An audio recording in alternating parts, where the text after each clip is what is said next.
Demək, baxırıq 15-ə. Deyir ki, müsbət Q0 yükünün yaratdığı elektrik sahəsində müsbət Q yükü K, L, M, N, K qapalı trayektoriyası üzrə hərəkət edir. Buna əsasən trayektoriyanın hansı hissəsində müsbət Q yükü iş görmür? Əvvəl onu qeyd edim ki, bu Q0 yükünün sahəni yaradan yük demişdik ki, nəzər hissədə izahda demişdik ki, sahəni yaradan yük Q0'dır. Bu Q0 yükünün yaratdığı sahənin ekvipotensial səthləri konsentrik çevrələrdir. Ekvipotensial səthlər də nədir? Bərabər potensiallı səthlərdir. Yəni, öz ətrafında cızdığı bu konsentrik çevrələrin üzərində potensialların qiyməti bərabər olur.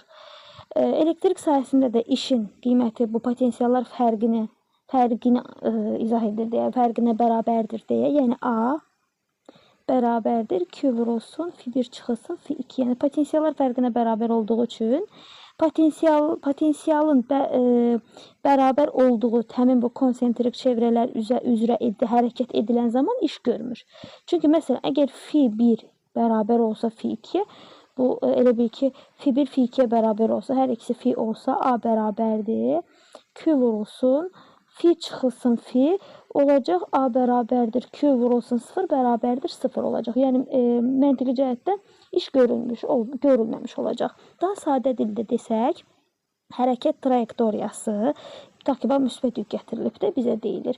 Bu müsbət yükün hərəkət trayektoriyası ya müsbət yükdən, ümumiyyətlə, gətirilən yük mənfidirsə, yaxınlaşacaq bu müsbət Q0-a, müsbətdirsə uzaqlaşacaq.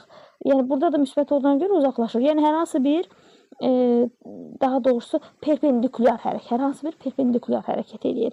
Yəni, hərəkət trayektoriyası sahənin qüvvə xətlərinə, bax, bunun hərəkət trayektoriyası görürsünüz, belədir, görürsünüz, baxın, bu formadadır da, eləmi? Bu sahənin qüvvə xətləri də konsentrik çevrələr cızıb. Sahənin qüvvə xətləri konsentrik çevrələr cızıb, müsbət Q yükü və ya mənfi fərq etmir. Onun trayektoriyası isə ya uzaqlaşan, ya yaxınlaşan, yəni perpendikulyar olacaq. Təkrar edirəm, hərəkət trayektoriyası sahənin qüvvə xətlərinə perpendikulyar olanda elektrik sahəsi iş görmür.